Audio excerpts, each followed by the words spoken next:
Gente, é real? Gente, tá acontecendo. Tá acontecendo, mãe. O nosso sonho. A gente é apresentadora A gente desse é programa, apresentadora. então não é possível.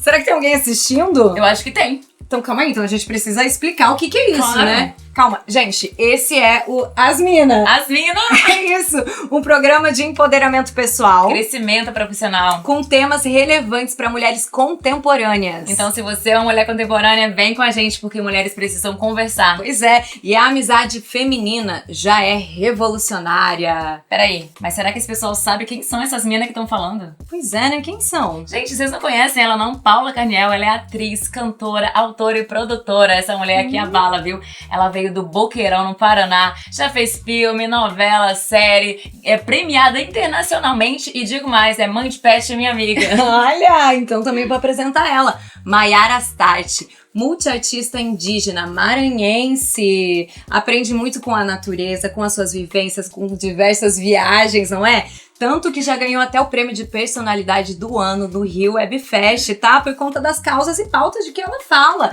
Também é cofundadora da produtora Duana Filmes e é minha parceira de crime.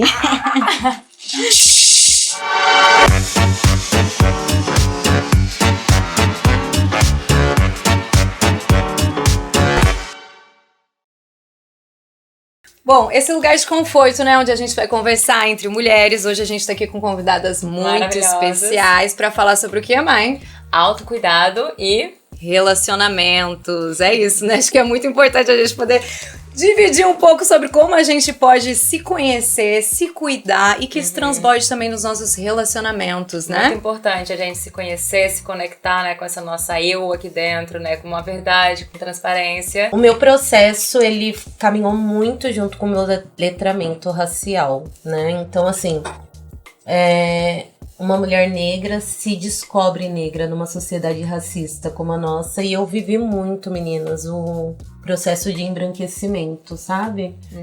E esse processo de embranquecimento começa lá na minha adolescência, para que eu seja aceita, e seja aceita de uma maneira muito geral, tanto por amigos, por grupinhos na escola, né?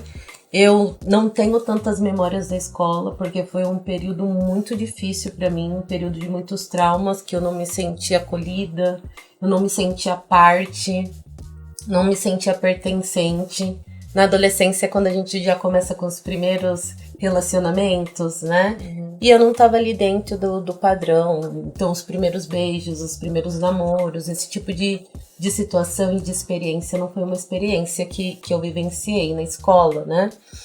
E aí eu começo, né? Depois de sair da escola, eu começo a ter esse processo que eu vou considerar um processo de embranquecimento, que é alisar o cabelo, aí eu coloco mega, e aí sim eu começo a chamar atenção. Olha só que interessante. E aí a gente vai passando, né? O meu processo passou também de letramento racial com a educação antirracista que tem acontecido. E com o processo de educadora que eu também sou. Então, foi processos que caminharam muito juntos. Aproveitar essa onda, né? Exatamente. Então, assim, ao mesmo tempo que a gente tem agora, nesse momento, uma educação antirracista sendo imposta nas escolas, né? A gente tem muitos artistas, a gente tem uma representatividade muito maior na mídia. Eu tenho também esse momento de letramento racial e esse processo individual de retorno. É como se eu estivesse voltando, né? Trilhando de volta as minhas origens, né? A valorizar quem eu sou. E é nesse processo que eu vou encontrar essa autoestima, né? E é que eu vou entender um pouco melhor de relacionamentos e o meu lugar enquanto mulher negra em toda essa dinâmica de preconceito e exclusão. Que interessante. Muito ligado à educação, né? Sim, Também, exatamente. A sua essência foi puxando ali, né? Aproveitando realmente essa onda do que você tá fazendo pra comunicar. Bom, gente, meu processo eu costumo dizer que não é uma coisa muito linear, né? Não foi um momento que eu resolvi começar a fazer as coisas, e sim uma construção de várias pecinhas para um quebra-cabeça que hoje é o meu trabalho. Mas assim como você, assim, no período da adolescência, eu percebi que tinha alguma coisa diferente, mas é porque eu sofri abuso quando eu era criança. Então, a forma como eu me relacionava com o meu corpo, a forma como eu me entendia, a forma como eu me relacionava com outras pessoas era completamente diferente. Então, eu comecei a conversar com outras mulheres também que tinham dificuldade com o próprio corpo, que tinham uma dificuldade, muitas vezes, em sentir prazer, né? E aí, estudando, fui entendendo que mais da metade das mulheres do Brasil não conseguia atingir o orgasmo. Isso para os homens era uma coisa tão fácil, tão comum. E aí eu me lembro de ler um livro que falava sobre... Até foi atualizado esse número depois, né? A gente sabe hoje em dia que a gente tem cerca de 10 mil terminações nervosas no clitóris. Se a gente tem tanta sensibilidade, a glande do pênis tem 4 mil, né? Se a gente é mais sensível, por que a gente não consegue sentir prazer da mesma forma? Por que a quantidade de mulheres que não conseguem chegar lá é tão menor que a quantidade de homens, né? Então, conversando com essas mulheres, eu resolvi juntar um pouco o trabalho que eu já tinha, que era um trabalho de ser atriz, de ir pra rua, de fazer teatro na rua. E uma época, durante a pandemia, inclusive, eu vendia vibradores nas mesas dos bares, né? Eu trabalhava com isso, eu conhecia a Mayara, inclusive, nessa, né? Que a Mayara vendia brownie na rua, eu vendia brigadeiro, depois comecei a vender vibrador. Então, rolava muito esse bate-papo com as pessoas na rua sobre prazer, com mulheres. Eu percebi que as mulheres se comportavam de uma forma quando eu chegava lá, opa, tudo bem, tô vendendo vibradores. As mulheres, ai, que legal! Mas se tinha um homem, elas, ai, não, que vergonha. E se tinha um homem, se era entre homens, muitas vezes os homens, que vibrador? Que? Precisa disso? Então, ali eu já comecei a perceber que tinha uma certa diferença. Eu fui juntando isso com conversas, com perguntas. Eu também passei por um relacionamento super abusivo, com muito gaslighting. E eu comecei a perguntar pra minha rede, assim, tipo, ele fez tal coisa, isso é normal? Porque eu falava, ei, você não pode fazer isso. E ele, não, pô, você que tá errada. E eu ficava muito duvidando da minha sanidade. Então eu comecei a pesquisar em grupos muito próximos, fazendo perguntas. E aí um belo dia eu falei, acho que eu vou gravar um vídeo sobre isso. Eu vou pra rua entrevistar pessoas. E aí fomos seguindo. E existiu o que vocês sabem hoje que é o meu trabalho, né?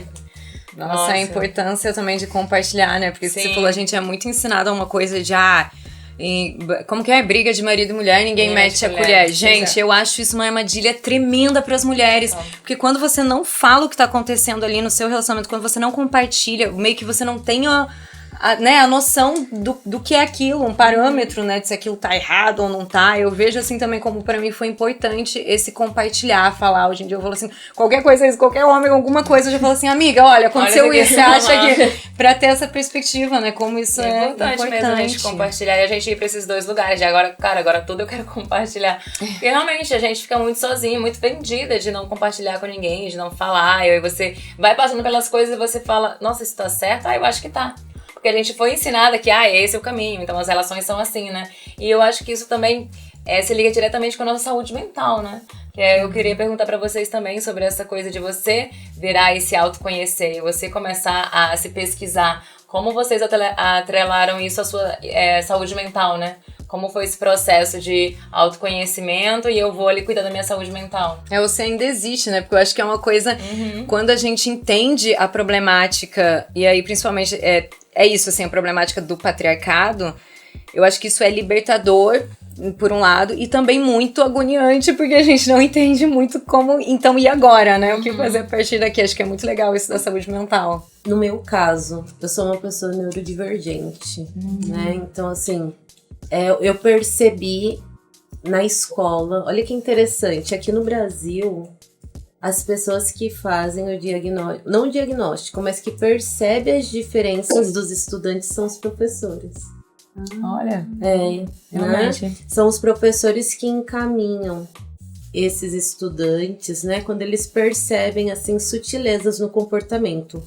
A gente, enquanto professor, que eu sou professora da rede pública, eu trabalho das 7 às 9h30 da noite. Então, assim, é o dia inteiro com criança. Eu amo muito o meu trabalho. E eu acho, assim, que trabalhar no chão da escola nos dá essa ideia muito coletiva de sociedade e tudo mais. E aí, falando sobre saúde mental, a gente tem recebido, principalmente no chão da escola, muitos profissionais especializados, neurocientistas, psiquiatras, psicólogos, para ajudar nesse processo que não é o ideal. O ideal é que se tivesse na escola pública, né, especialistas, só que a gente também sabe que não é possível. E aí nessa, né, de saber que são os professores que vão percebendo as diferenças, eu acabei identificando na minha própria casa, né, com meu pai e com meu irmão, esses traços de neurodivergência. Né? Eu levei o livro para minha mãe e falei, olha mãe, aí minha mãe leu o livro e até chorou porque ela percebeu esses traços no próprio comportamento do meu irmão, assim, né? E eu fui percebendo algumas coisas. Com 26 anos eu descobri a questão do TDAH, hiperatividade e tudo mais. Isso atrapalhava muito a maneira como eu via os meus relacionamentos afetivos, porque era uma ansiedade, né? Porque era uma questão de não saber lidar com as emoções. Então, imagina, né? Você já tem ali uma questão que é a neurodivergência. Sim. E você tem que lidar junto com ela e com emoções que já são tão delicadas. Então, assim, eu tive muitos enfrentamentos que abalavam, inclusive, a minha autoestima por causa dessas questões. E eu fico muito preocupada, principalmente com as nossas meninas, porque hoje eu sou uma pessoa de 36 anos, né? Então, assim, eu tenho acompanhamento de 15 em 15 dias, eu passo em processo terapêutico, eu sei qual é a minha neurodivergência, eu consigo lidar com ela e consigo lidar com as emoções quando aparecem. Só que será que as nossas adolescentes, né, as nossas meninas estão sabendo lidar assim? Eu não soube. Né? Quando era comigo, quando era mais nova, eu tive muitos conflitos por causa desse ponto. E aí eu me achava um ET, gente. Eu me achava muito diferente. Sabe quando você não se sente...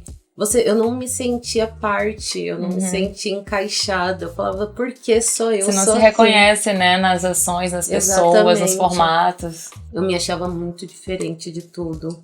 E aí depois era também um pouco da neurodivergência. E eu, assim, sempre falo, né, com a Paulinha, a gente conversa muito sobre isso, assim, o autoconhecimento, até agora o autodesconhecimento, que é outro termo que eu adorei que estão usando. É que eu acho que é um superpoder que a gente tem quando a gente se conhece, sabe, nesse lugar de se pesquisar. E, cara, eu tenho o TDAH, e aí eu fui diagnosticada, e agora eu encaro as relações dessa forma, porque você falou disso, né, de não se enquadrar ali, de não encontrar o seu formato. Então você sabe, não, meu formato é diferente. Pra mim funciona dessa forma, eu falo com as pessoas nesse tempo, e a minha ansiedade é nesse lugar. Eu acho que quando a gente se conhece, é um superpoder pra gente lidar com o mundo, no geral, né? Exatamente. Ana, você também faz psicologia, né? Eu estudo psicologia. É sim. interessante. E aí, como é isso também de estudar sobre a saúde mental, né? E de ter essa troca também, que eu imagino que você produzindo conteúdo, tanto que produzir conteúdo também não é fácil pra saúde mental, mas de também escutar esses relatos, né? Que são relatos muito, às vezes você tem alguns vídeos que são muito fortes. Sim. Né? Eu acho que é um processo e é uma aprendizagem diária, né? De estar bem também para conseguir trocar com o outro, né? Porque às vezes a gente escuta realmente relatos assim bem traumáticos e são coisas muito rápidas, né? O que as pessoas veem nos vídeos não é tudo que a gente tem na rua, né? Às vezes você tem uma conversa, a pessoa desabafa e ela tem uma história assim que é bem pesada e ela não topa compartilhar, mas às vezes são coisas do tipo, a pessoa te encontra, desabafa um assunto pesadíssimo que ela não conversa com ninguém e ela simplesmente sai, continua andando e você precisa lidar com aquilo. Algumas entrevistas são gatilhos, porque as pessoas passaram por coisas que eu também já passei, então... terapia, em primeiro lugar, assim, acho que é fundamental para conseguir lidar com a minha saúde mental e entender. Também tô nesse processo de investigar um TDAH, tô fazendo avaliação agora, porque é uma avaliação longa, né, são várias sessões.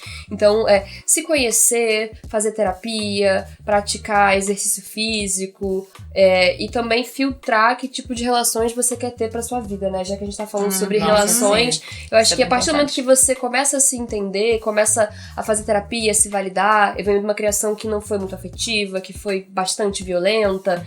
Então, essa questão do relacionamento sempre me pegou muito porque eu buscava aquilo que eu não tive na minha criação, né? Eu tive um pai ausente e uma mãe violenta, não afetiva. Então, você quer ter o amor que as pessoas têm. Você vê, ai, que legal, amor de mãe.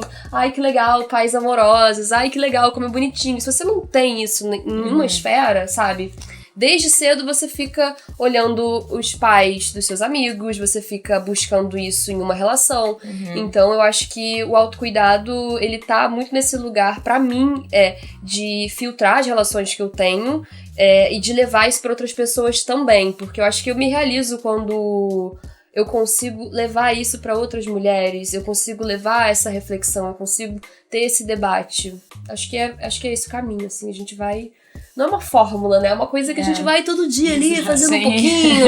Eu gosto de falar que é artesanal. Ai, sim. A palavra artesanal é muito... Cabe muito. Pra isso, né? Porque realmente... E não tem uma verdade absoluta, né? Não é, ai, nossa, meu autoconhecimento. Gente, agora eu me conheço, descobri o mundo. Não, gente, não, é isso, é formiguinha, eu trabalho ali pra vida toda, né? Porque de repente, sei lá, aos 30, 40, você vira assim, cara, eu quero mudar tudo aqui, tô toda errada, eu quero mudar isso aqui, minha relação, eu quero mudar essa parte aqui que eu não gosto, eu quero tirar. E aí você vai passando, né, processos de mudança. Eu acho que isso é mó legal também, né? A gente passar e se entendendo, se desentendendo com a gente mesmo. E não aceitar mais uma coisa e falar, cara, eu mudei, eu não quero mais isso aqui, eu quero mudar isso aqui, eu vou tentar esse outro hábito. E, né, essas várias tentativas ao longo da vida. Entender que também é uma tentativa, porque se às vezes você quer mudar e você retorna pro hábito anterior, vai você ficar se chicoteando e falando, ai, eu não consigo. Tudo bem. Entender que é um processo, Tudo né? bem, sim. Tudo bem. Então tá, falando sobre relacionamentos, que a Ana falou ali, e eu acho que é muito interessante a gente pensar nisso também. Você falou até, é muito doido como a gente tenta, às vezes, buscar que um relacionamento supra ali tudo, né? E principalmente por conta da romantização, né? Que foi feita na nossa cabeça, assim. A Adriana tem um livro chamado Relacionamento Monogâmico Só Existe na Cabeça da Mulher Apaixonada, que é um título, assim, gente, que o título já é uma coisa que mexe muito com a gente, né? E também a Ana fala muito nas redes sociais e esse enfrentamento mesmo contra o patriarcado, né? E todas as consequências aí do machismo. Então eu acredito que pra vocês duas essa idealização do amor romântico já é uma coisa que tá aí se desmoronando, né? Assim como pra gente também, mulheres que, enfim, estão questionando um pouco, né, essa forma do sistema aí patriarcal. Queria escutar também um pouquinho pra vocês de como foi essa queda dessa idealização pra vocês, como é perceber isso, porque eu acho que é uma coisa assim, né? É um terceiro olho que abre, que é difícil, assim, por mais que depois esses desejos impostos ainda retornem a gente, às vezes, né? Você se apaixona e você tenta de novo acreditar naquilo, mas você meio que já sabe, já entendeu. Se abriu o terceiro olho, já era. Eu queria escutar um pouquinho sobre isso, de como foi essa queda, assim, na idealização, assim, e como vocês lidam com isso, assim, hoje em dia, nos próprios relacionamentos, né, de vocês. Eu começo? Começa, por favor. Então, eu passei um tempo estudando os discursos das mulheres na internet. Eu gosto de falar... Isso é muito legal. Eu gosto de falar que as redes sociais, elas são um laboratório social. Muito. Pra gente poder entender, e eu acho que ali tem muita veracidade. Não estou, né, refutando, negando a importância de toda a pesquisa acadêmica que inclusive eu uso e eu faço, né? Até trago no meu livro pesquisas, vou atrás do estudo acadêmico e tudo mais. Só que outras formas de pesquisa também são válidas e foi o caminho não acadêmico que eu usei, justamente pensando nessa democratização do conhecimento, né? Porque ser professora de chão de escola, você vai pensar ali de uma maneira muito democrática em trazer essas problematizações. Na escola, com a literatura, a gente vai perceber que tem sempre o mesmo roteiro, principalmente as histórias de amor. As performances são as mesmas, né? Os scripts são os mesmos e os problemas também. E aí eu fui, através da literatura, eu sou professora de língua portuguesa e de literatura, percebendo esse padrão, esses scripts, esses modelos, e fui fazendo a contextualização com situações reais, né? E principalmente nessa pesquisa, né? Nesse laboratório social que são os comentários. Às vezes você abre lá um post e tem comentários muito genuínos, né? Cheio de sentimento de mulheres que sofreram e que estão ali se expondo publicamente, né? Diante de alguma situação de sofrimento que elas passaram. Isso nos diz muito como que a gente pode ignorar todas essas evidências. Então eu usei todas essas evidências para trazer algumas reflexões. É claro, né? Não é uma verdade universal as reflexões que eu trago no livro. Mas como eu trago desses comentários genuínos, como eu trouxe dessa realidade das mulheres, está muito palpável, está muito alcançável, né? Para as mulheres que leem. Elas tiveram essa identificação. Que é o que eu faço com os meus alunos na escola. Não basta trazer uma história lá do século XIX para um aluno que está vivendo a era da tecnologia, né? Uma noite na taverna, e achar que eles vão ler aquilo e se interessar. Você tem que contextualizar. E essa metodologia, essa didática eu tenho, é o que eu tenho feito com essa desconstrução do amor romântico no meu trabalho na internet. Aproveitando que você falou desse livro, inclusive, que era o meu livro preferido da adolescência. Jura? Era meu livro preferido. E é muito doido, porque eu acho que isso é muito importante da gente fazer pra se desconstruir, é parar e pensar assim, legal essa história, mas ela foi escrita por um homem. Por um homem. Esse livro especificamente tem necrofilia, tem gente. abuso, é um matando o outro pra ficar com a mulher. E as mulheres são sempre ou a devassa, libertina, ou é a virgem, imaculada. Então como é que a gente se constrói subjetivamente se a gente tá se espelhando em narrativas que foram produzidas por homens, né? E homens que idealizavam o papel da mulher, que estavam, né, tem uma questão social ainda, que eu sempre trago para os alunos, que na hora que a gente está estudando ali o ultrarromantismo, que é o período que faz parte A Noite na Taverna, a gente fala muito do sentimento exagerado, do egocentrismo dos poetas burgueses que faziam parte de uma classe bem favorecida. Mas o que estava acontecendo num país como o nosso, num Brasil escravagista? Quem eram as mulheres, né? Tinha uma mulher que é Maria Firmina, que vai escrever Úrsula, e ela só vai ser redescoberta em 1970. Então, percebe? Eles estão ali brisando nesse amor romântico que influencia a maneira como a gente vê o amor hoje. E a gente tem problemas sociais reais. Percebe que é só uma névoa? É só uma névoa diante do que de fato tem acontecido numa sociedade toda problemática. Então, quando você começa a entender a raiz dessa caixinha que é o amor romântico que se formou e que a gente criou essas expectativas, isso vem muito da literatura, a gente começa a abrir esse terceiro olho. Sim, muito. Você falando da literatura, eu já tinha pensado muito nessa coisa do cinema hollywoodiano, né? De como eles inventaram amor. Eu falei, nossa, me enganaram, aquele amor perfeito de Hollywood, aqueles casais. E, gente, a farsa vem desde muito nela, sementinha da literatura. Como tem tanta coisa enraizada que a gente precisa desmistificar, e a gente precisa ter esses diálogos para poder fazer isso, ter essas trocas. E pra você, Ana, você acha que porque é isso, né? Você falou até do livro, de ler. Você acha que foi junto com esses relatos que começou a cair um pouco a idealização pra você? Eu acho que também com os relatos, mas é um processo parecido de analisar a literatura, né? Porque sempre mexeu muito comigo.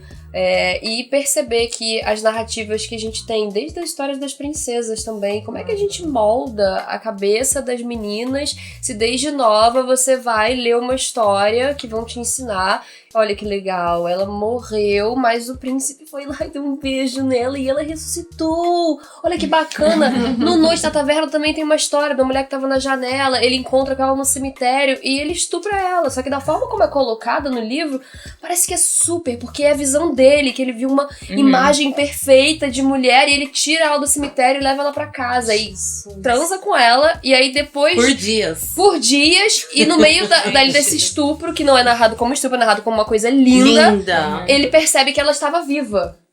entendeu? Então, Meu assim, Deus do céu. é problemático. Então, como que isso bate na gente? Todas as histórias de filme, todas as novelas que a gente assistiu, todos os livros que a gente leu, onde a mulher é colocada nesse lugar. Então, não, mulher é assim mesmo. Como que um cara, por exemplo, ele vai crescer com um subtexto diferente do eu vou insistir, se ela tava lá dormindo, o cara lá foi lá e deu um beijo, a gente tem uma narrativa um pouco diferente, porque as mulheres já conseguem atingir um pouco mais de espaço hoje em dia. Existem os livros, existem as narrativas que foram escritas pelas mulheres, mas se a gente for olhar pra trás, assim, quantos séculos de história assim que a gente tem, né? Quanto da nossa subjetividade não foi moldada pra colocar a mulher nesse lugar. Então, eu acho que não só conversar com outras mulheres, mas analisar também que tipo de conteúdo eu tô consumindo. Esse conteúdo mexe comigo. Eu tenho um senso crítico relacionado a isso, assim, todas as peças de teatro que a gente viu, quantos livros, quantos teóricos, a gente vai pra academia também, pra faculdade, você vê que tudo que a gente estuda, a maior parte do material é, assim, narrativas masculinas, né? Então, acho que dar se afastada e pensar, será que eu penso desse jeito mesmo? Será que isso me favorece? Será que isso corrobora com alguma outra violência que eu tô vivendo? Porque se identificar dentro de um relacionamento, você identificar muitas vezes os sinais, né? Eu recebo muita mensagem, assim, de homens, já recebi e falei assim, ei, quer acabar com o meu relacionamento? Que tipo de vídeo é esse? Assim como eu encontro com mulheres que falam assim, sempre mando seus vídeos pro meu namorado, tá? Então, eu acho que capturar e falar assim, olha, querida, você pensa desse jeito, mas ele tá pensando de outro. Olha, tem um vídeo, inclusive, que eu faço que é o que você faria se você pudesse controlar todos os homens do mundo. Eu tenho respostas de mulheres dizendo assim, eu colocaria os homens para fazer todas as faxinas em todas as casas do mundo. Colocaria os homens para acabar com a bebida. Eu colocaria os homens no lugar das mulheres. Eu tenho respostas de homens tipo, fazer uma festa com todas elas, entendeu? E as pessoas às vezes vão em cima dos homens nos comentários, falam, esse cara é um absurdo, ele é um ridículo. E eu fico assim, gente, são vários que responderam isso. Não é ele, é a construção do pensamento como um todo. Então eu acho que o caminho é através das narrativas, mudar o foco das narrativas. Quem tá falando? A gente tem a história aí que foi escrita por homens brancos ao longo de séculos. Então, galera, vamos prestar atenção em outras histórias, entendeu? Vamos ler o livro dela. Eu tinha até conversado com as meninas, vou só pegar um gancho do que ela falou, que eu achei extremamente importante, mas esse inverter as narrativas é justamente isso, é que a gente tem o pensamento hegemônico. E a gente está construindo novos conhecimentos, às vezes até a teoria feminista vem em cima do pensamento hegemônico, do que outros homens pensaram. Então, assim, eu vou lançar agora um novo livro, que é uma das teses que eu trouxe nesse primeiro, que é a Síndrome da Escolhida, coloco entre aspas, porque síndrome, a gente falou de saúde mental aqui, só que eu tenho muito receio de trazer patologias para a mulher.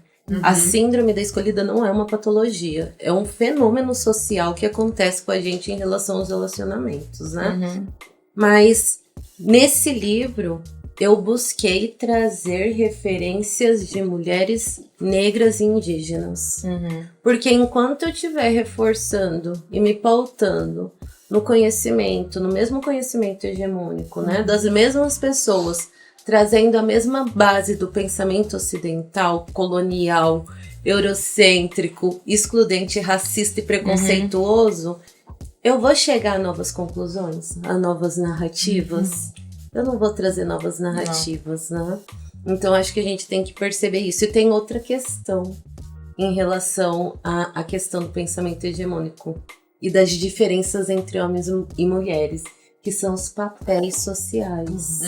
Então, assim, além de esses contos e essas narrativas, né, que a gente tem o nome de tecnologias de gênero, elas reforçam esses comportamentos que já foram impostos socialmente. Sim. Esses papéis que a Bell Hooks vai chamar de papéis patriarcais de gênero, eles servem justamente para estabelecer essa hierarquia de diferença entre homens e mulheres. Então é por isso, Ana, que quando você faz aquelas entrevistas que eu sempre compartilho, inclusive na minha página, porque traz exatamente isso. Porque o meu livro se chama As Relações Monogâmicas Só Existem na Cabeça da Mulher Apaixonada. Porque homens e mulheres foram condicionados socialmente, através desses papéis patriarcais de gênero, a pensar de formas completamente diferentes. E aí a gente vai ter narrativas, contos, a gente vai ter Hollywood, a gente vai ter todos os gêneros literários reforçando esses papéis. Né? Então, eu acho que é isso que acontece. Foi muito bem construído, né? O patriarcado. Gente, eles construíram tudo tão bem feito que pra gente ir lá cavucar e falar, cara, eu quero causar uma revolução aqui, a gente tem que trabalhar muito. E é isso, né? Como a gente falou também sobre o autoconhecimento, é um super trabalho. Eles querem colocar a gente, eu vou colocar nesse lugar. E aí você tem que ficar nesse lugar. Então a gente precisa estar ali buscando de como a gente vai sair desses lugares. Até também uma coisa que eu tava pensando é sobre o prazer feminino, né?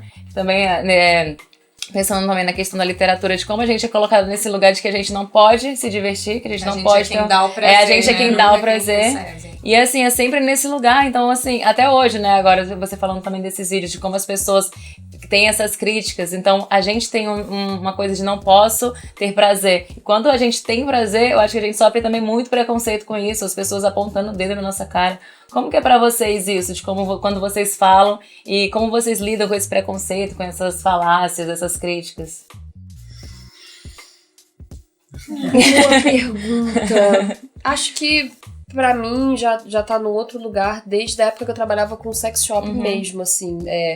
Veio muito num lugar de precisar mudar, porque era muito difícil eu conseguir sentir prazer numa relação. E acho que o conhecimento liberta, assim, nesse lugar. Tem um livro chamado A Verdade sobre o Clitóris, que ele traz ali mapeamento, técnica, mostrando... E é muito louco, assim, porque esse livro ele traz dados, inclusive, de que, assim, a gente tem pouco conhecimento sobre o prazer feminino, não só sobre o prazer feminino também, né, gente? Sobre as doenças do corpo da mulher, né? Sim. Várias coisas a gente não tem, são diagnósticos, assim, muito longos. Para endometriose, por exemplo, demora. É muito tempo. Por quê? Porque a gente está há muitos e muitos anos estudando o corpo masculino. Então, quem que podia ser médico antigamente? Homem, porque a mulher tinha que ficar o quê? Dentro de casa. Então, os homens iam lá abrir o corpo do homem para estudar. Então, muito do que a gente tem dentro da medicina são avanços pautados nos estudos dos corpos masculinos feitos por outros homens. Então, eu acho que entender socialmente que isso é uma construção, assim como o patriarcado, a gente fica nessa de eu preciso mudar! E sim, a gente precisa mudar, só que são muitos e muitos anos, né? Exato. É uma construção, assim, de,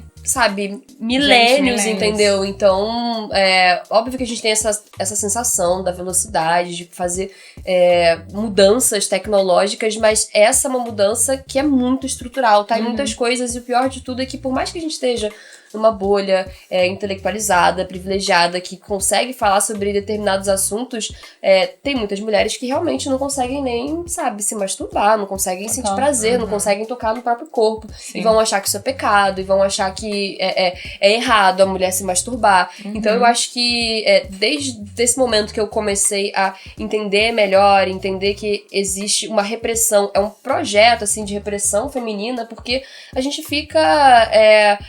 dependendo um pouco disso, tem até aquela coisa assim, tipo, o cara não me fez gozar. E isso é óbvio que é importante que o cara satisfaça a mulher sexualmente, mas existe muito também a narrativa da mulher que espera que o cara vá lá e conheça o corpo dela quando ela mesma não conhece. Então, a partir do momento que eu entendi isso, pra mim é o seguinte, se eu vou me relacionar com uma pessoa e a pessoa tem esse pensamento de que, é demais, não pode se tocar... Beijo, tchau, assim, não quero nem saber, não quero nem... prazer, qual que é o seu nome? Você pensa assim? Tchau, tchau, entendeu? Porque a gente tem vibrador hoje em dia, amores. Vamos ter, todo mundo tem, a tecnologia cabe no seu bolso, entendeu? Deveria distribuir, assim, pras mulheres, porque te poupa, sabe? Se você consegue sentir prazer com você mesma, a possibilidade de você... será que eu quero fulano hoje? Só pra dar aquela gozada... E aí, quando você vê, você tá ali, ó. Já passou um tempão que você perdeu sua vida. Total. Envelheceu, entendeu? Em meses você merece anos. Então, eu acho que entender que é uma coisa que colocaram na nossa cabeça, sabe? O contato com o nosso corpo, o prazer, a gente é impedido, a gente inclusive vê relações, assim, sendo representadas em filmes, né? Você vê uma relação sexual num filme, você olha e fala assim, gente, essa mulher não sentiu prazer, pelo amor de Deus, demorou 2 minutos ali e você fica... Por que aquela mulher daquele filme consegue gozar tão rápido e eu não? Por que aquela cena pareceu tão... Sabe? Por quê? Porque foi o homem que escreveu, o homem que dirigiu, entendeu? É a visão deles, entende? Então eu acho que sabe, conseguir tirar esses filtros, assim, óbvio que são muitas e muitas camadas, a gente não consegue, tem muita coisa que a gente não vai conseguir, tem muita coisa que eu também preciso, sabe, de quilômetros de desconstrução, mas eu acho que perceber que é uma narrativa, que o nosso corpo é potente, inclusive nesse livro ela defende a teoria de que até mesmo mulheres que sofreram mutilação genital conseguem atingir um orgasmo por conta das terminações nervosas que envolvem o clitóris, por mais que o clitóris não esteja ali, é possível, até porque... Vocês já gozaram quando tava dormindo, quando tava sonhando, sabe? Você tem um sonho, você consegue ter o orgasmo mesmo sem a estimulação. Então, por que tanta mulher não goza, né, gente? Olha aí, por que será? Não é por causa das mulheres. Com certeza. No meu caso, quando eu falo da sexualidade, eu acho você tocou num ponto fundamental. Em agosto eu descobri que os 10 anos de sofrimento que eu tinha de cólicas incapacitantes era endometriose. Nossa, né? Eu fiz até um post na minha página e foi assim, super repostado. Ele teve muito engajamento, porque eu acho que muitas mulheres se sentiram ali dentro da minha dor, porque eu me senti extremamente... negligenciada pela ginecologia, sabe? De uma forma geral. Eu faço muito essa crítica, não a ginecologistas, porque eu sei que tem muitas profissionais maravilhosas que têm feito, mulheres que têm usado inclusive a internet para trazer mais conhecimentos que a gente não tinha antes. Esse acesso a conhecimento sobre o nosso próprio corpo tem começado agora. Né? E eu acho que aí toda a ginecologia tá voltada ainda muito mais para um playground da gestação do que para lidar com as nossas necessidades que vão além de uma gestação. Sim. Né? Então, assim, toda vez que eu falava de dor, quando eu ia pro mesmo ginecologista que eu fui por 10 anos e ele falou que eu não tinha nada... Né? E não fez era um exame pra descobrir, gente, né? O que eu tinha era um só. E aí eu tive que trocar, né? Porque eu falei com uma amiga, ela falou, Adriana, eu fiz esse exame, será que você não precisa fazer? Aí eu fiz e era justamente esse exame que precisava para descobrir. Mas enfim, o que ele falava? Você tem que tomar anticoncepcional. Gente... Né? Toma remédio. Toma remédio que passa. Essa era a única possibilidade. E até hoje eu me questiono, sim, porque tem algumas profissionais especialistas que eu acompanho, que são especialistas de endometriose, que começaram a questionar o fato de anticoncepcional ser um paliativo, e um paliativo que a longa data pode assim não ser mais efetivo no tratamento, porque você não está tratando. É como você ter enxaqueca e só tomar algum anti-inflamatório, enfim. E é o que fazem. A gente não tem cuidado das nossas dores. A endometriose começou a ser falada agora. Quantas mulheres tinham e perderam até parte do útero, perde parte quando... Então assim, a gente está, enquanto mulher, sendo negligenciada. E aí não é só na questão da saúde, né? O sexo passa a ser, o nosso corpo, ele é feito, né, para deleite dos homens. A gente tem isso nos filmes. A gente tem isso quando a gente vai num médico. Porque aí eu não vou me preocupar com o meu prazer. A gente vai perceber, a maioria, né, dos anticoncepcionais, eles têm, em menor ou maior escala, né, alguma questão ali que vai influenciar ou na nossa libido, ou né, no nosso desejo, na nossa preocupação. São as mulheres as principais preocupadas né, pela contracepção, e eu acho isso, assim, um absurdo. Depois que eu li um livro, inclusive da Gabriela Blair, chamado Ejaculação Responsável, eu mudei muito a minha narrativa em relação a essa questão da contracepção. Então, assim, tudo a gente tem feito nesse lugar de passividade, de servir. Né? Então, assim, não é só questão do sexo, é de uma maneira muito, muito global. E eu acho que um dos primeiros passos que a gente precisa para romper com isso é começar a nos colocar no centro das nossas vidas. Esse tem que ser o primeiro passo. Porque a gente acaba fazendo isso porque essa servidão em todas essas esferas, a gente falou aqui de algumas, né? Do corpo, a sexual, Mas essa servidão, às vezes, ela se transforma em uma maneira de provar o amor e de falar que a gente é amada, né? A gente precisa ser amada, então a gente vai provar de alguma maneira o nosso amor, o nosso lugar de ser amada, fazendo essas coisas. Né? Então a gente faz isso pelo outro, mesmo sabendo que às vezes a gente vai sair em desvantagem. Sim. Só que a gente se responsabiliza sozinhas, né? A gente toma a frente sozinhas para poder servir em todas as esferas desse patriarcado, utilizando para isso o nosso próprio corpo muitas vezes. Nossa, uma carga muito pesada, viu? É uma Que carga. a gente leva. Isso é muito interessante, isso me faz pensar nas armadilhas, né, do machismo, assim, eu queria escutar também um pouquinho isso de vocês, que a gente tá falando, né, da história e tudo que acontece, mas eu vejo, assim, que hoje em dia isso, eu vejo a minha liberdade, eu falei isso até em outro episódio, né, a minha liberdade em risco o tempo todo. Sim. Então é muito difícil, né? Por mais que você conheça essa liberdade, acho que vem, como a gente estava falando, o autocuidado, o autoconhecimento, mas me parece que é até uma visão um pouco maior. A gente precisa também conhecer toda a estrutura para que a gente também possa se cuidar. Então, por exemplo, quando a gente fala, né, de os homens têm uma visão muito diferente, para mim tem sido um caminho de entender, então como é que eles enxergam? Parar de olhar da minha perspectiva para eu conseguir me proteger, que como eu me protejo. E aí eu acho que no tema que a gente está falando, o autocuidado, funciona muito com o relacionamento, porque é importante que a gente entenda o relacionamento pra se cuidar, porque pra mulher o relacionamento foi imposto como uma coisa muito importante e central na vida. E aí a Adriana fala um pouquinho, que eu queria que você falasse um pouquinho sobre o fenômeno do ficante, que é muito interessante pra trazer um pouco essa discussão pra agora, atualmente. E queria também que a Ana compartilhasse de como é escutar relatos de mulheres mais velhas e também das meninas, assim, mais novas, pra gente entender que existem essas armadilhas. A gente acha, às vezes, que consegui entender. Então agora eu vou lidar aqui de um jeito. E aí vem o machismo e faz assim de novo com a gente, né? Eu sinto muito isso, assim, não sei como é pra Eu vocês. super compartilho também desse sentimento.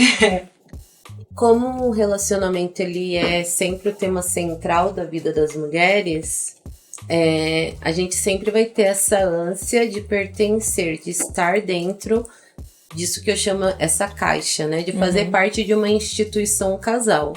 E aí eu falo, gente, a instituição casal é monogâmica. Ela pode ter as tampas abertas ou fechadas. Eu chamo de tampas abertas relacionamento aberto. Só que a instituição casal tá ali. Muito Esse bom. casal, ele vai definir se fica, se não fica, com quem fica, por que fica e como fica. Né?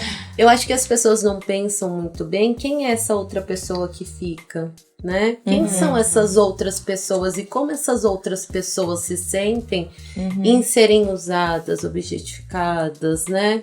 Em serem ali, né?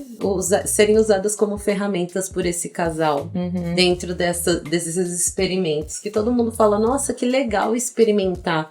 Porque esse era o grande hit. Quando falam que eu sou não monogâmica, a galera já imagina relacionamento aberto, né? A galera já vai na minha página falando de poligamia. Né? E assim, não tem nada a ver com poligamia. Na verdade, a poligamia é uma face da monogamia e o relacionamento aberto eu chamo de monogamia gourmet. Porque são todas faces da mesma coisa. E aí, o que acontece? A gente tem essa instituição casal, que é o que a mulher quer pertencer. Por mais que o casal combine abrir ou fechar as tampas da caixa deles, né? eu tenho numa sociedade brasileira uma pessoa que vai ser assumida socialmente. Então, para a mulher, não basta ser escolhida. E principalmente no momento que a gente tem vivido agora, com a influência da internet, das redes sociais, dos apps de paquera e de relacionamento, esse mercado afetivo que existia de mulheres, né? De mulheres porque a gente vive no patriarcado. E não existe um mercado afetivo de homens porque as mulheres pouco têm critérios. Ela quer estar em um relacionamento. Ela não leva muitos critérios em consideração. Então, o mercado afetivo, ele tem critérios muito rígidos, né? Que são esses papéis patriarcais do que a mulher deve ser, certo? E aí a gente tá vivendo essa fase que a gente tem muitos nomes para definir a mesma dinâmica. O ficante, o conversante, o olhante, o amante. O amante. Gente, eu tô adorando usar esse termo. Eu tenho usado muito o amante. Falei, meu amante é muito lindo esse termo, cara. Melhor que ficante. Esse dia no Twitter saiu um novo, né? Achei muito interessante. Eu falei, gente, como isso aqui é tese de mestrado. A pessoa sonhou com um termo que seria significante, que é o que vem antes do ficante. Só que percebam, esses termos, eles são diversos, mas eles explicam a mesma dinâmica, que é a dinâmica monogâmica, né? Que é essa escada rolante, que são fases e que a mulher precisa provar de alguma forma o seu valor. Por quê? Porque é a mulher que define, numa sociedade patriarcal, é a mulher que define se ela vai ceder o sexo ou não, né? O sexo é uma barganha no patriarcado. Então ela define. Mas o papel de assumir socialmente essa mulher é do homem. Né? E a gente já tem um script pra isso, né? O homem ajoelha lá em frente à Torre Eiffel ou na Disney, com as unhas clarinhas, pede um casamento. Né? Então, assim, eu já tenho um script montado que a mulher vai ter um papel aí de passividade. Com esses novos modelos, né, que são nomes diferentes para definir a mesma violência da dinâmica monogâmica, que é de escolher umas, de definir quem vai para frente, definir quem não vai. E a gente já imagina, né?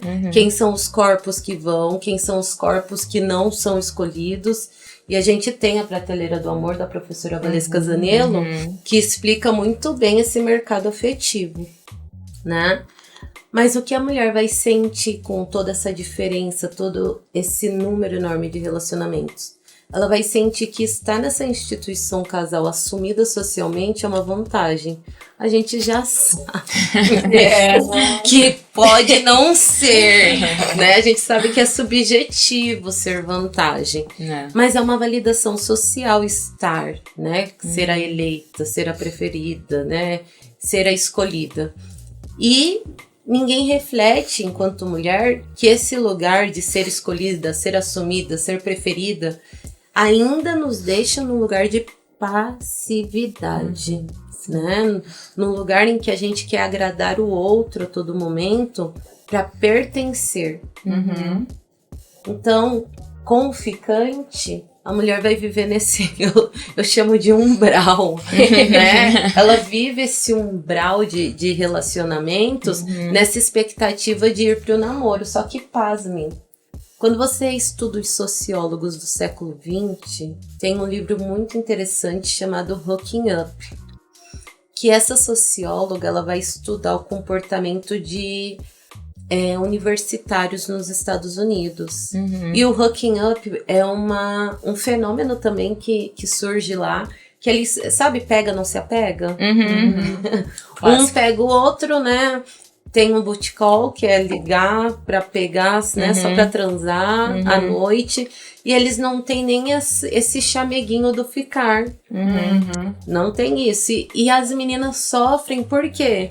Porque elas gostariam de ter pelo menos esse chameguinho do ficar. Então, no Hooking Up, você vai ter um monte de relatos de mulheres que estão angustiadas querendo ir para um próximo passo.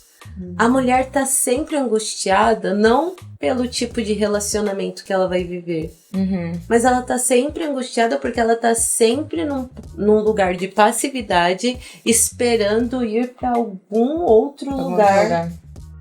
É sempre o papel de passividade. E é esse papel que a gente precisa romper numa sociedade patriarcal, de ir para outro lugar. E a gente, mesmo a gente rompendo, eu acho que esse papel também a gente leva muitas críticas, né? Porque quando é uma mulher que é mais ativa, ela que chega, ela que tá em cima, ela que promove, sabe, todo esse outro lugar e fala assim, cara, eu quero estar num lugar mais ativo de fazer as coisas. Aí você também é muitas vezes vista num, não, eu não vou não, porque ela tá, sabe, do tipo, ai, da mulher mandona, ai, da mulher... Então, a gente fica muito nessa, eu digo, a faca de dois legumes, que você tem que mensurar ali, porque, cara, eu sou esse tipo de mulher que sou mais ativa, assim, das coisas que eu quero mesmo. Eu vou, eu falo assim, cara, eu quero, eu vou. Sabe? E muitas vezes tem esse olhar de tipo, nossa, essa mulher é ativa demais, sabe? Aí eu vou fazer que nem a lanterna, então tchau. É isso. Que não come, porque realmente é complicado, assim, a gente querer romper essas barreiras, né, de estar em outros lugares. Inclusive, eu ia perguntar pra vocês como que vocês veem as relações pra vocês hoje, sabe? Nesses diversos lugares do ficante, do significante, do namoro, do amante. Como é que vocês veem as relações hoje, assim? Eu vou esperar. Não sei. Ia até perguntar pra Na Terra mesmo, né? Porque também, nossa, você escuta tanta coisa ali, gente.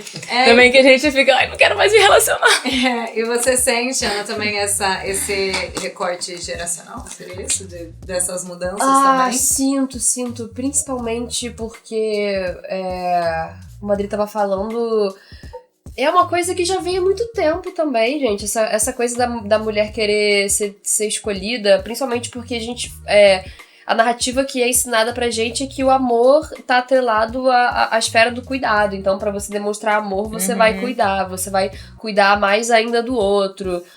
A esposa, ela cuida da casa. Tem agora também esse fenômeno, a ascensão aí da esposa troféu, que a mulher, ela quer tá ali bonitinha em casa, esperando o homem. Mas é interessante, assim, a gente parar pra lembrar que a monogamia, ela foi instituída dessa forma também, essa ascensão na sociedade vem também com a propriedade privada, né? Que a mulher ali casa com o homem e o homem fica assim, pô, como é que eu vou saber se esse filho é meu? Então essa mulher é minha. Então, assim, a monogamia, ela é colocada pra mulher, mas pro homem nem tanto. O homem, ele é tolerável que o homem tenha amante, que ele tenha um filho fora do casamento, mas a mulher é uma desclassificada, é uma vagabunda, não existe isso. A mulher que trai o cara, a mulher que quer ter um relacionamento com mais de uma pessoa, ela é vista de uma outra forma, justamente por causa dessa mesma coisa que a gente tá falando, assim, porque a narrativa foi escrita por eles, a gente é colocada nesse lugar através deles, e ficar nessa sensação, assim, do tipo, eu vou ser promovida de frente para namorada, ai, que legal, mas se a mulher toma iniciativa, se ela toma atitude, eu já ouvi de homem isso, assim, tipo, ai, você... Tá me sufocando. É demais, assim. Aí você fica assim, tá bom, valeu, beijo, tchau, entendeu? Porque a gente também precisa se colocar. Por mais que seja difícil, é importante a gente se colocar e ficar nessa, assim, de... Ai, será que vão me querer? Ai, será que esse cara vai me querer? Esperando o Príncipe Encantado. Esperando o Príncipe Encantado que foi ensinado pra gente. É muito doloroso esse lugar, é muito doído, porque é um lugar que tá afadado ali ao fracasso mesmo, a infelicidade feminina, sabe? Sim. Porque... realmente é muito difícil, então como eu vejo as relações atualmente na minha vida, não sei, gente, isso é uma questão. Estou identificando. Não vou estar sabendo responder essa pergunta, ainda tô me perguntando, porque pra mim é muito difícil conseguir me relacionar depois, assim, a gente chegou a conversar antes, eu falei pra vocês que eu tô há muito tempo sem me relacionar com ninguém, então assim, o meu critério mudou justamente porque eu vim dessa caminhada de ser uma criança que foi abusada, uma criança que não se relacionava, uma menina que demorou muito pra conseguir ficar com outras pessoas, que sempre teve muitas questões, então eu sempre tive muita dependência emocional, entendeu? E aí você falou até da Bell Hooks alguns minutos atrás, e ela também me trouxe muito essa visão do tipo, onde há violência não há amor, e eu sempre tive enfiada em relacionamentos abusivos, porque foi o modelo que eu aprendi na minha infância. Então, assim, se eu apoio muito isso é amor, por que, sabe, um tapa na cara de um namorado não vai ser, entendeu? Então, eu acho que eu ainda tô nesse processo de reconfigurar as coisas pra depois estar em um relacionamento e também lutando diariamente contra essa sensação, né? Porque eu também gosto de ser direta, já cheguei pro cara e falei assim, pô, legal, assim, tô vendo que a gente tá caminhando nossa amizade, eu vejo que você fica rendendo pra mim ou pra você, eu tô afim de dar pra você tá afim de me comer? Como é que é isso? Cara, ele faltou entrar dentro dele, ele ficou morrendo de vergonha, ele ficou tipo, caraca, como assim? Eu nunca vi nenhuma mulher falar desse jeito. Eu falei, pô, mas tudo bem, tô falando, e aí, qual que é, assim, é só pra ficar rendendo? Vai rolar alguma coisa? Não vai e tal? Então, é isso. A gente tem muitas vezes essa resposta, mas não desistam. Que no final é uma hipocrisia deles, né? Porque se o cara chega e fala, tipo, ai, que legal. O cara chegar na menina, uau, que legal. Nossa. A menina chegar no cara, que vagabunda. Ela deve chegar assim em todos, entendeu? Então, a mulher, ela é colocada nesse lugar, né? A gente é ensinada que tem que ficar ali, a outra lá, porque eu pintei a unha de branco, ele ia me pedir em casamento. E é a estrutura social, porque teve um outro vídeo de uma menina, cara, o vídeo é lindo, porque é uma mulher e um cara, e ela pede ele em casamento, e na hora que ela ele pedir ele em casamento, ele fica assim, meu Deus, ele tira a aliança do bolso, tipo, ele ia pedir ela em casamento, ela ia pedir em casamento, foi uma conexão. Eu vendo aquilo, eu falo, que maneiro, sabe? Eles estão alinhados, mas os comentários são, ai, que ridícula, custava nada esperar. Ah, que papelão. Ai, que vergonha, entendeu? Então tá em várias camadas da sociedade. Não respondi a pergunta, mas... Não, respondeu muito. Respondeu demais. Eu aprendi aqui uma aula agora. É muito interessante, né? Vocês falando assim, acho que tem uma coisa... Eu não sei se é consciente ou inconsciente, mas eu vejo também que hoje em dia tem muitos homens que usam dessa coisa do conversante, não sei o quê, pra ter várias mulheres ali a órbita deles. E eles terem uma coisa de, tipo, em algum momento eu vou escolher algum homem. Tipo, eu sinto... Pode ser você, mas não pode.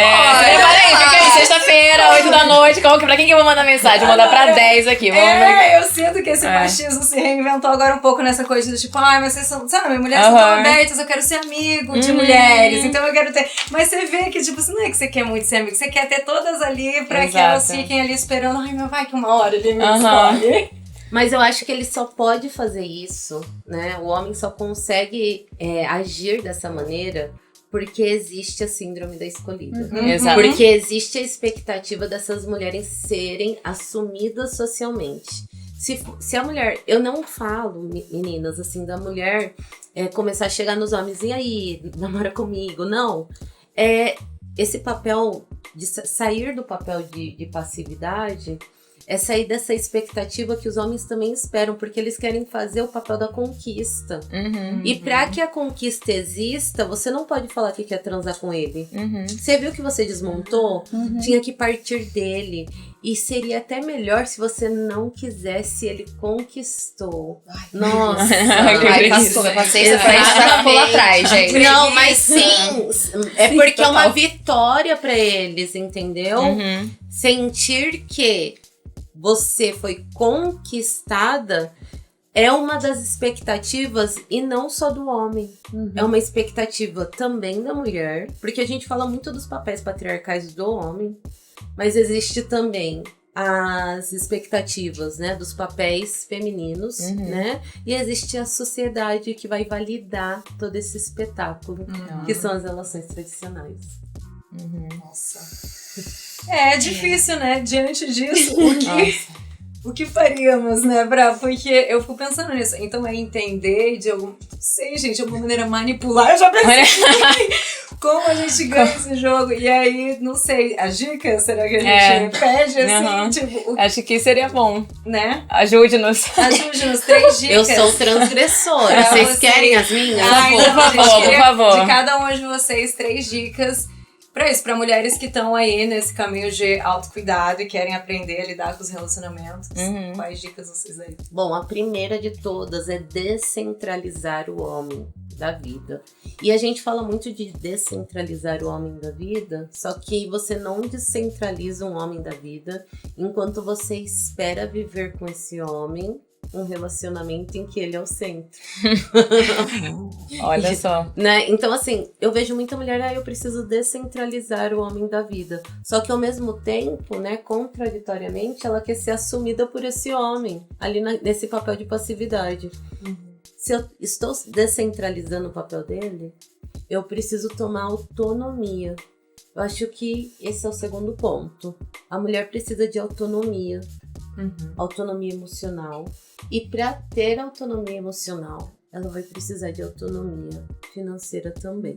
Então, assim, esses 3 pilares, que são as minhas 3 dicas: descentralizar o homem, buscar fortalecer essa autonomia emocional, que eu acho que é o que as mulheres da nossa geração mais precisam, e buscar reforçar nossa autonomia financeira. Com tudo isso, a gente vai conseguir buscar outras formas que não seja apenas procurar um namoro, um relacionamento e achar que só isso é que nos vai preencher, nos amar, nos validar enquanto pessoa humana.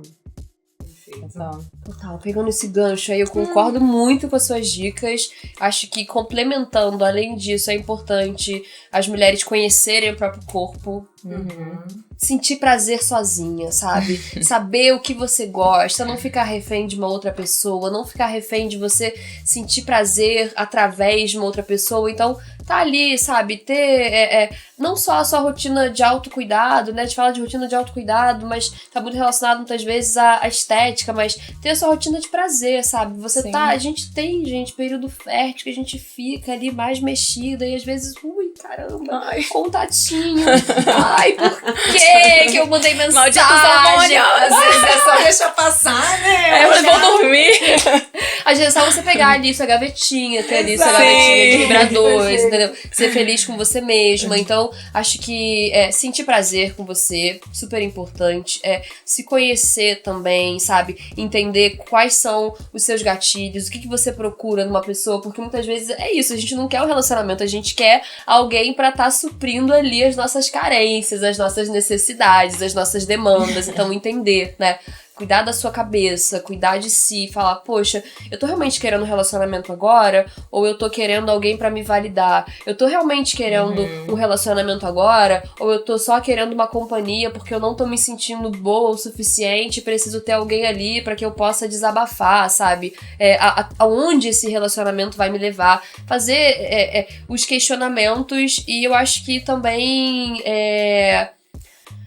uma outra dica que também eu acho super importante é carregar outras mulheres com você, sabe? Sim, fazer, total. assim, esse papel da micropolítica mesmo, conversar com outras mulheres, porque enquanto a gente não tem outras mulheres com essa visão, a gente fica numa solidão, assim, também. A gente percebe que aqui estamos nós 4 conversando sobre isso e a gente aposta que, cara, mais tarde vai pintar o insight na sua cabeça, na sua... Todas Já nós tá, vamos já tá. conseguir refletir um pouco mais sobre esse assunto quando a gente conversa. Então, eu acho que estar trazendo outras mulheres juntas para que a gente possa fazer isso de uma forma não só individual, mas também coletiva, porque se é uma estrutura que tá aí há muito tempo, é porque os homens fazem alianças também, Total. eles se unem também, eles são companheiros também, entendeu? Eles acobertam uns aos outros, então a gente precisa, por mais que seja incentivado o contrário, a mulher é inimiga, a mulher é rival, porque foi ensinado, porque a narrativa foi escrita dessa forma, porque colocaram as mulheres umas contra as outras, então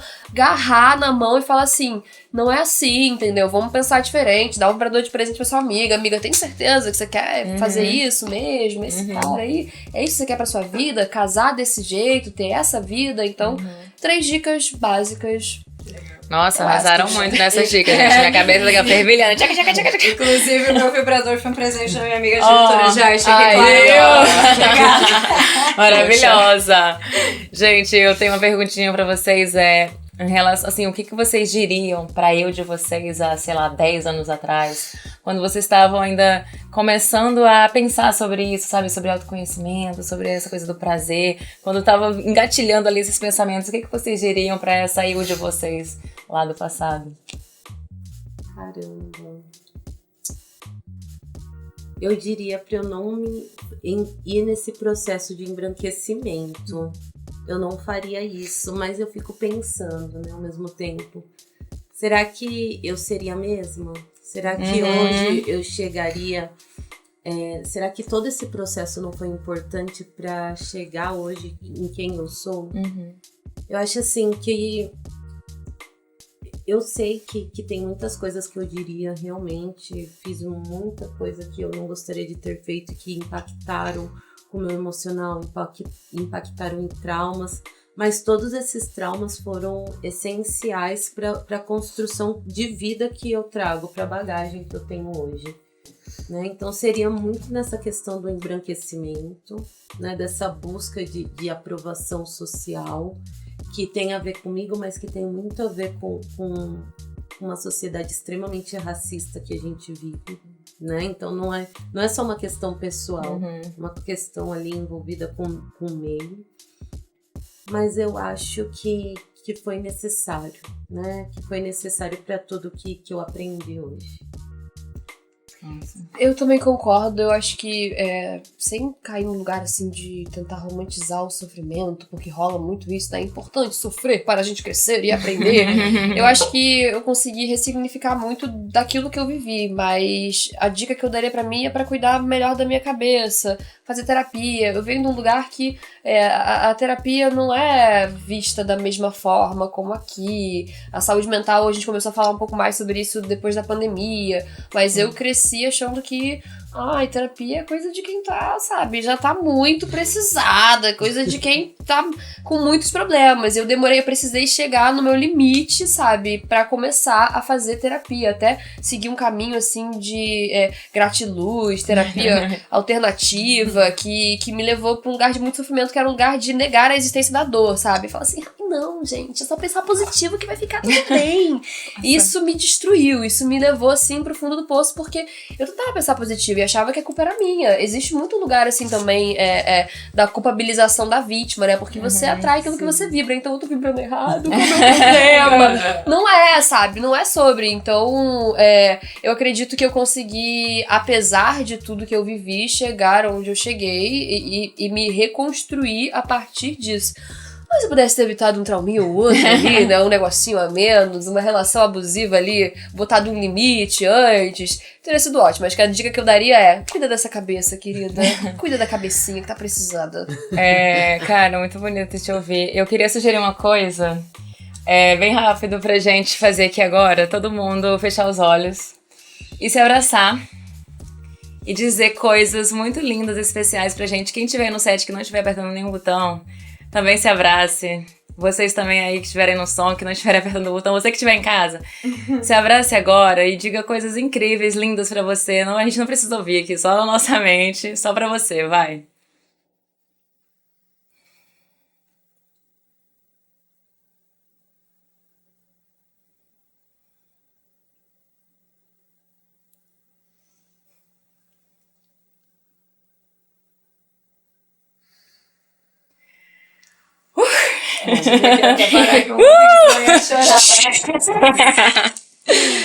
Uau, né? Uau, gente, que programa gostoso. Meninas, muito obrigada. A gente tem só que agradecer. Caramba, trazer vocês aqui. E assim, vocês duas potências separadas e juntas. Caramba, gente. Acho que quem tá aí em casa também assistindo, que delícia, né? Escutar essas mulheres tão maravilhosas. A gente queria agradecer muito nossa primeira temporada. Então, só nossa primeira temporada. Receber vocês aqui. E fica a nossa gratidão. Se vocês quiserem falar alguma coisa agora, as redes sociais, onde podem encontrar vocês. Sobre os trabalhos também, pra galera lá. Inclusive, nós estamos aqui com o livro dessa maravilhosa. Pois é, se quiser, falem um pouquinho aí também, trabalho pra quem não conhece. Bom, as minhas redes, né, @AdrianaVenturaOficial. Meu livro, o livro físico está na Amazon e também tem o livro digital a partir do Hotmart. Maravilhosa. Gente, quero muito agradecer também esse convite. Foi muito bom, muito importante. Estar cercada de mulheres pensando como a gente consegue melhorar um pouco mais o mundo. Quem quiser acompanhar meu trabalho, anaterra.olha ali no Instagram. É isso, muito obrigada. Obrigada, meninas. A gente tem só um último presentinho que um apoiador muito especial mandou pra vocês. Então aqui, olha só. E eu vou ler aqui pra vocês um recadinho deles, tá? Já que a gente tá falando de prazer feminino, de relacionamento, autocuidado, a Coquetel do Amor pensou com todo cuidado nesse kit pra estimular um verdadeiro coquetel de sensações. olha só. Gente. Contendo uma geleia de banho de Afrodite para encantamento da mulher, uma vela beijável, vela para massagem afrodisíaca com instruções de uso e sais de banho para casal. Não tem mais desculpa para não explorar novos prazeres com esses itens, né? E para você que também quer um coquetel desses na sua rotina, acessa agora o QR Code que vai aparecer aqui e conheçam essa empresa maravilhosa que tá aí estimulando também o prazer feminino. Gente, arrasaram isso, muito. adorei. Beijo, apoiador.